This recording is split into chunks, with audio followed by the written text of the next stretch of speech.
পরম করুণাময় ও দয়ালু আল্লাহর নামে শুরু করছি। সূরা আল বাকারা, বাংলা অর্থ, আয়াত সংখ্যা 217। হারাম মাসে যুদ্ধ সম্পর্কে তারা প্রশ্ন করে, বলুন, তাতে যুদ্ধ করা অন্যায়, কিন্তু আল্লাহর পথে বাধা দান তাকে অস্বীকার করা। মসজিদে হারামের বাধা দান এবং তার বাসিন্দাকে এটা হতে বের করা আল্লাহর কাছে অধিক অন্যায়, ফিতনা, হত্যা হতেও মারাত্মক। তারা যে পর্যন্ত তোমাদেরকে তোমাদের দিন হতে ফেরাতে না পারে, ততক্ষণ পর্যন্ত সাধ্য অনুসারে তোমাদের সঙ্গে যুদ্ধ করতে থাকবে। আর তোমাদের মধ্যে হতে যে ব্যক্তি স্বীয় দিন ত্যাগ করবে অতঃপর কাফির অবস্থায় মৃত্যুবরণ করবে, তাদের ব্যর্থ হয়ে যাবে ইহকাল পরকাল সমুদয় আমল। এরাই জাহান্নামের অধিবাসী, তথায় তারা চিরকাল অবস্থান করবে। আয়াত সংখ্যা 218। নিশ্চয় যারা ঈমান এনেছে আর যারা আল্লাহর পথে হিজরত করেছে আর আল্লাহর পথে জিহাদ করেছে, তারাই আল্লাহর করুণার প্রত্যাশা করে। আল্লাহ ক্ষমাশীল দয়ালু। আয়াত সংখ্যা 119। মানুষ আপনাকে মদ ও জুয়া সম্পর্কে প্রশ্ন করে, বলুন, দুটোতেই মানুষের জন্য পাপ ও উপকার আছে, তবে পাপ উপকার অপেক্ষা বেশি। তারা এটাও জিজ্ঞেস করে, কি ব্যয় করবে? বলুন, যা উদ্দীপ্ত আছে তাই। এভাবে আল্লাহ তোমাদের জন্য আয়াত বর্ণনা করেন যেন তোমরা ভেবে দেখো। আয়াত সংখ্যা 220। তারা আপনাকে দুনিয়া ও আখিরাত ও ইয়াতীম সম্পর্কে প্রশ্ন করে। আপনি বলুন, তাদের ব্যবস্থা করা উত্তম। যদি তাদেরকে মিলিয়ে লও, তবে মনে করো তারা তোমাদেরই ভাই। আল্লাহ জানেন কে অনিষ্টকারী আর কে হিতকারী। আল্লাহ চাইলে তোমাদের কষ্টে ফেলতে পারতেন। আল্লাহ মহাপরাক্রান্ত, মহাবিজ্ঞ। আয়াত সংখ্যা 121। মুশরিক নারীদেরকে বিবাহ করো না ঈমান না আনা পর্যন্ত। মুমিন দাসী মুশরিক নারী অপেক্ষা উত্তম, যদিও তোমাদের কাছে তারা মনোহারিণী হয়। তোমরা বিবাহ দিও না মুশরিকদের কাছে ঈমান না আনা পর্যন্ত। মুমিন দাস মুশরিক থেকে উত্তম, যদিও সে তোমাদের মনপুত হয়। তারা তো দোজখের দিকে আহ্বান করে, আর আল্লাহর স্বেচ্ছায় তোমাদেরকে ক্ষমা ও বেহেশতের প্রতি ডাকেন। তিনি মানুষের জন্য স্বীয় আয়াত বর্ণনা করেন যেন তারা উপদেশ গ্রহণ করে। আয়াত সংখ্যা 122।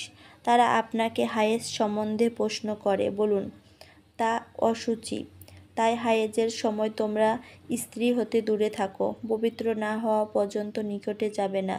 যখন উত্তম রূপে পবিত্র হবে, তখন আল্লাহর নির্দেশ অনুসারে তোমরা তাদের নিকট যাও। আল্লাহ তওবাকারীদেরকে ভালোবাসেন এবং যারা পবিত্র থাকে তাদেরকেও ভালোবাসেন। আয়াত সংখ্যা 223।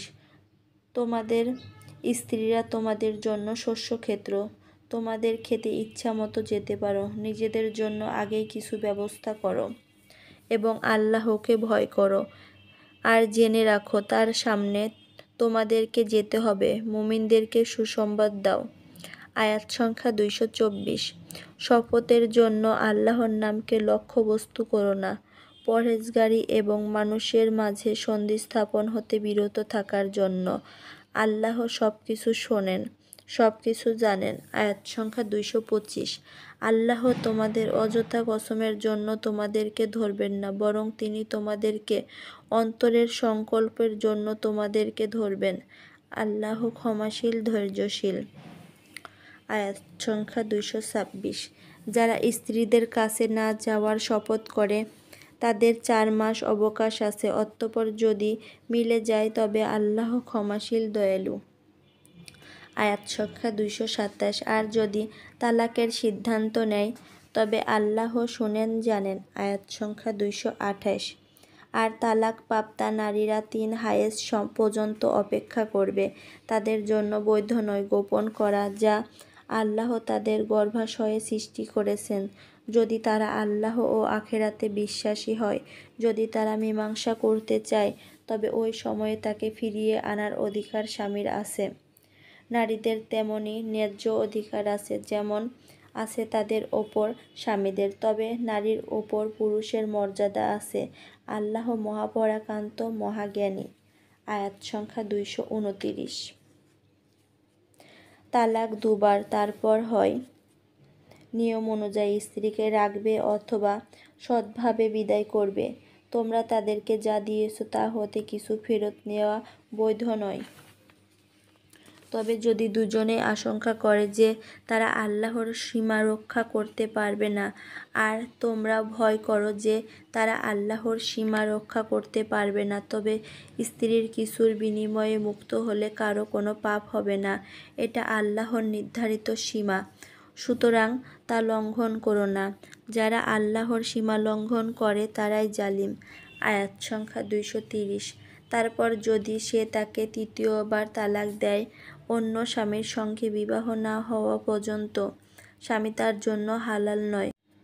পরে যদি তালাক দেয় এবং উভয়ে আল্লাহর সীমা রক্ষা করে চলতে পারবে বলে মনে করে, তবে প্রত্যাবর্তনে কোনো পাপ নেই। এটাই আল্লাহর নির্ধারিত সীমা, যা জ্ঞানীদের জন্য স্পষ্টভাবে বর্ণনা করেন। আয়াত সংখ্যা 231।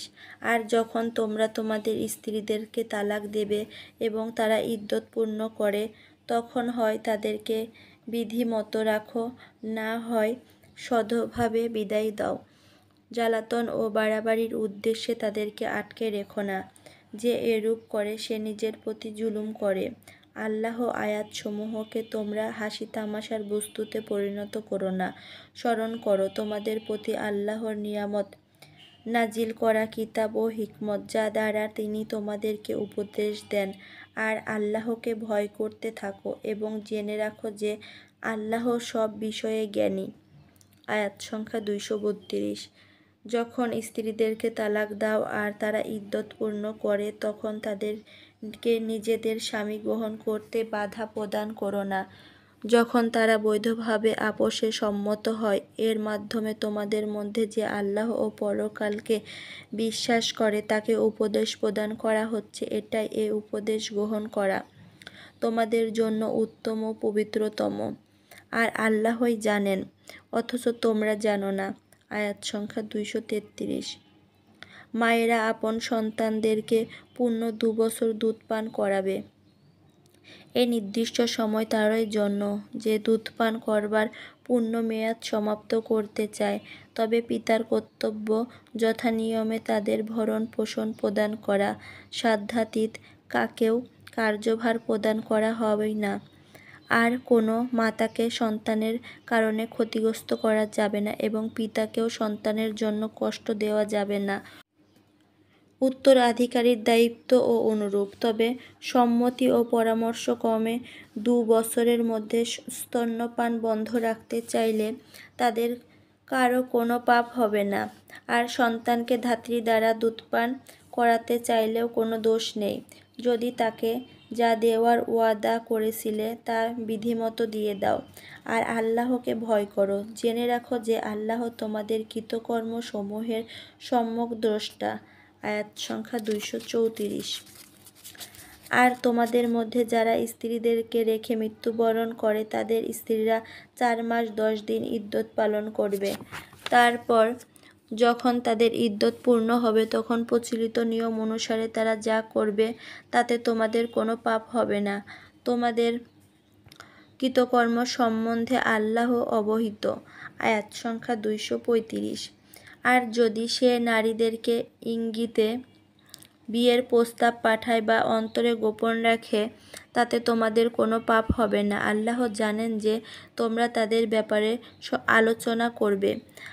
তোমরা বৈধভাবে তাদের ব্যাপারে আলোচনা করতে পারো, কিন্তু গোপন কোনো প্রতিশ্রুতি দিও না। ইদ্যত পূর্ণ না হওয়া পর্যন্ত বিবাহ বন্ধনে আবদ্ধ হবার সংকল্প করো না। জেনে রাখো যে আল্লাহ তোমাদের অন্তরের সব কিছু সম্যক অবগত। সুতরাং তোমরা আল্লাহকে ভয় করো। জেনে রাখো যে আল্লাহ ক্ষমাশীল, সহিষ্ণু। আয়াত সংখ্যা 236। যদি তোমরা সহবাস করবার পূর্বে অথবা মোহর ধার্য করার পূর্বে স্ত্রীদেরকে তালাক দাও, তবে কোনো পাপ হবে না। তোমরা তাদের কিছু খরচ দেবে, আর সম্পদশালীরা তাদের সামর্থ্য অনুযায়ী দেবে এবং অসচ্ছল ব্যক্তির সাধ্য অনুযায়ী তাদেরকে কিছু উপহার দেবে। এটি পুণ্যবানদের ওপর কর্তব্য।